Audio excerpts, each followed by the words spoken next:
दिल्ली की सर्द शाम थी। कॉलेज का कैंपस हल्की हल्की पीली रोशनी से चमक रहा था और ठंडी हवा में कॉफी की खुशबू तैर रही थी। आयुष, जो फर्स्ट ईयर में नया नया आया था, लाइब्रेरी से निकल ही रहा था कि उसके सामने से एक लड़की तेजी से गुजरी।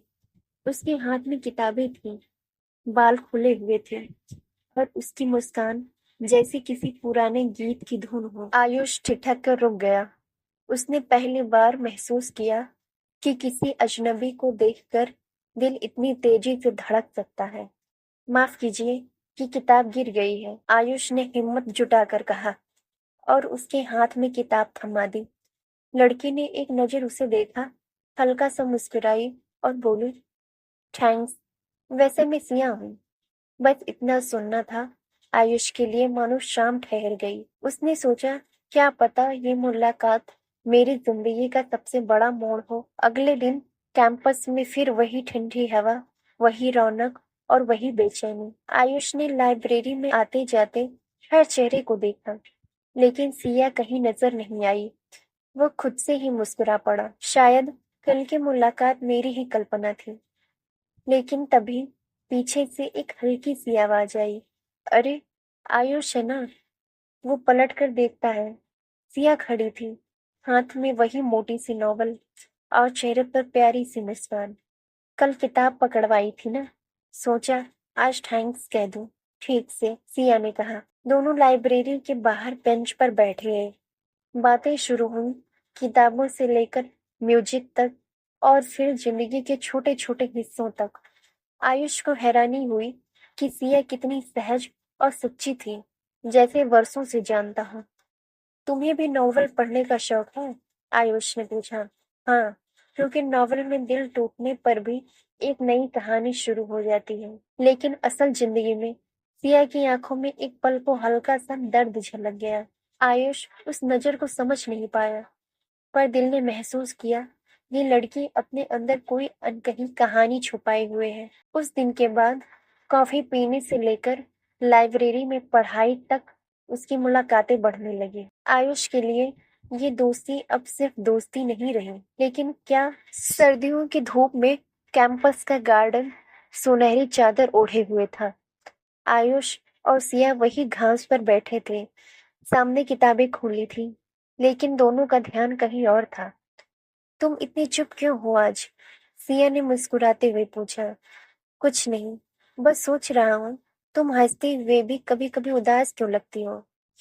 आयुष ने बिना हिचक के कह दिया। सिया की मुस्कान धीरे धीरे फीकी पड़ गई। वो आसमान की तरफ देखने लगी, जैसे जवाब बादलों के बीच छुपा हो। आयुष, कुछ बातें होती हैं जो जितना बोलो उतना दर्द देती हैं, उसने धीरे से कहा। आयुष ने पहली बार उसकी आंखों में वो चुप्पी देखी जो शब्दों से भी गहरी थी।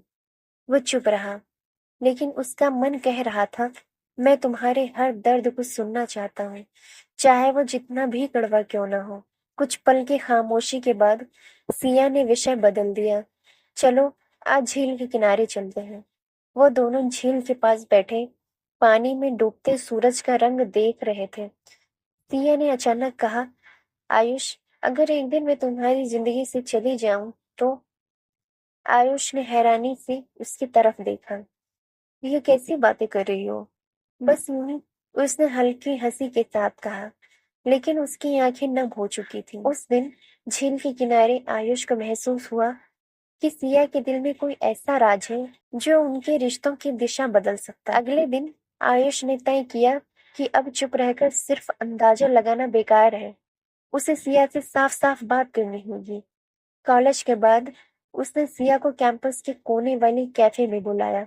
कॉफी का ऑर्डर देने के बाद उसने धीरे से कहा, सिया, अगर तुम मुझ पर भरोसा करती हो तो अपना सच मुझे बता सकती हो। सिया ने कप को दोनों हाथों से पकड़ा, जैसे गर्मी उसके कांपते हाथों को थाम लगी। आयुष, मैं पहले जैसी नहीं हूँ। मेरी जिंदगी में एक वक्त ऐसा आया था जब मैंने सब कुछ खो दिया था। आयुष चुपचाप सुनता रहा। 2 साल पहले मैं किसी को बहुत चाहती थी। वो मेरा सपना था, मेरा भरोसा था, लेकिन उसने सिर्फ मेरे साथ खेला। मेरा प्यार मेरा आत्मसम्मान सब तोड़ दिया। उसके जाने के बाद मैं लोगों से दूर हो गई। मैंने तय कर लिया कि किसी को भी अब अपने दिल तक पहुंचने नहीं दूंगी। आयुष के सीने में जैसे किसी ने पत्थर रख दिया। वो समझ गया कि सिया की मुस्कुराहट के पीछे ये चुप्पी क्यों थी। और अब सिया की आवाज धीमी हो गई। अब मुझे डर लगता है कि कहीं फिर से कोई मुझे उसी अंधेरे में न ढकेल दे। आयुष ने बिना कुछ कहे उसका हाथ थाम लिया। सिया, मैं वादा करता हूँ, तुम्हारा अतीत चाहे जैसा हो, मैं तुम्हारे साथ सिर्फ आज और आने वाला कल देखना चाहता हूँ। सिया की आंखों में आंसू थे, लेकिन इस बार उसमें डर से ज्यादा सुकून था। शायद पहली बार उसने अपने अतीत का दरवाजा थोड़ा सा खोल दिया था। सर्द हवाओं में बसंत की आहट थी। कॉलेज में वार्षिक फेस्टिवल का माहौल था। लाइट्स, संगीत, हंसी ठिठोली। लेकिन आयुष के दिल में बस एक ही ख्वाहिश थी, आज सिया से अपने दिल की बात कह दे। शाम को उसने सिया को फोन किया, फेस्टिवल में आओगी? शायद अगर मन हुआ तो।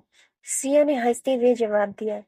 लेकिन जब रात की रोशनी झिलमिलाने लगी, सिया उसी झील के किनारे खड़ी थी जहां उन्होंने पहली बार अपने दिल का राज छुए थे। उसके हाथ में नीली स्कार्फ थी, बाल हवा में उड़ रहे थे। आयुष ने धीरे धीरे कदम बढ़ाए और उसके सामने आकर रुक गया। सिया, मैं जानता हूँ तुम्हारे अतीत ने मुझे डराया है, लेकिन मैं ये भी जानता हूँ कि अगर मैंने आज अपने दिल की बात ना कही तो ये डर हमारी कहानी बनकर रह जाएगा। सिया उसकी आंखों में देख रही थी, बिना पलक झपकाए। मैं तुम्हें चाहता हूँ सिया, तुम्हारी हंसी, तुम्हारी खामोशी, तुम्हारे आंसू, सबको। और मैं तुम्हारे अतीत से नहीं, तुम्हारे आने वाले कल से मोहब्बत करता हूँ। सिया की आंखें भर आईं। वो कुछ बोलने ही वाली थी कि दूर से पटाखों की आवाज गूंज उठी। रात के आसमान में रंग बिखर गए। उसने बस हल्के से कहा, आयुष, मुझे भी तुमसे डर नहीं लगता। यह पहली बार था जब सिया ने डर की जगह मोहब्बत को थामा। लेकिन उसी वक्त सिया का फोन बजा। स्क्रीन पर एक नाम चमक रहा था। उसे देखकर उसका चेहरा पीला पड़ गया। आयुष ने पूछा, कौन है? सिया ने धीरे से कहा, मेरा अतीत जो वापस आ गया है। फोन की स्क्रीन पर नाम चमक रहा था, राहुल। सिया के हाथ कांप रहे थे, दिल की धड़कनें तेज हो गईं। आयुष समझ गया था कि यही वो इंसान है जिसने सिया का दिल तोड़ा था। उठाओगी? आयुष ने धीरे से पूछा। सिया ने सिर हिलाया और कॉल रिसीव की। सिया, प्लीज एक बार मुझसे मिलो, मुझे अपनी गलती का एहसास है। राहुल की आवाज में बनावटी पछतावा था। सिया ने बिना जवाब दिए कॉल काट दी, लेकिन चेहरा सफेद पड़ गया। आयुष ने उसके कंधे पर हाथ रखा। देखो, अगर तुम चाहो तो मैं कुछ नहीं पूछूंगा, लेकिन अगर तुम्हें डर है तो मैं तुम्हारे साथ खड़ा हूँ। अगले दिन कॉलेज के बाहर राहुल उसका इंतजार कर रहा था। सिया, मुझे दूसरा मौका दो, उसने भीड़ के बीच जोर से कहा। आसपास के लोग रुककर देखने लगे। सिया की आंखों में आंसू थे, लेकिन उसने खुद को संभालते हुए कहा, राहुल, जिस दिन तुमने मेरा भरोसा तोड़ा, उसी दिन मेरे अंदर की वो सिया मर गई जो तुमसे मोहब्बत करती थी। और अब मैं किसी और के साथ अपनी नई कहानी लिख रही हूँ। राहुल गुस्से से चला गया, लेकिन उसके जाने के बाद भी सिया के हाथ ठंडे थे। आयुष ने उसका हाथ पकड़ते हुए कहा, तुम अकेली नहीं हो और मैं ये कभी होने नहीं दूंगा। सिया ने पहली बार बिना डरे आयुष के सीने से लगकर रोया। उसकी आंखों से अतीत का बोझ बह गया और आयुष के दिल में ये यकीन बैठ गया कि उसका रिश्ता अब किसी भी तूफान से नहीं टूटेगा। उस शाम झील के किनारे आसमान में ढलते सूरज के साथ उसकी कहानी का नया सवेरा हुआ। वक्त धीरे धीरे बहता गया। राहुल के जाने के बाद सिया के चेहरे पर वो डर नहीं था जो पहले उसकी हंसी को रोक देता था। अब उसकी मुस्कान में सुकून था और उसकी आंखों में भरोसा, वो भरोसा जो आयुष ने अपने वादों और साथ से बनाया था। एक दिन बसंत की नरम धूप में आयुष ने सिया को झील के पास बुलाया, वहीं जहां उसकी सबसे पहली सच्ची बातें हुई थी। झील का पानी सुनहरी रोशनी में चमक रहा था, हवा में हल्की ठंडक थी। आयुष ने अपनी जेब में से एक छोटा सा डब्बा निकाला और घुटने के बल बैठ गया। सिया, उसकी आवाज में हल्का कंपन था। मैं तुम्हें पहली बार देखकर ही जान गया था कि तुम मेरी कहानी का सबसे खूबसूरत हिस्सा हो। तुमने मुझे सिखाया कि मोहब्बत सिर्फ हंसते वक्त नहीं, वो रोते वक्त भी साथ निभाने का नाम है। क्या तुम मेरी जिंदगी का हमेशा की हम सफर बनोगी? सिया की आंखों में आंसू बह निकले।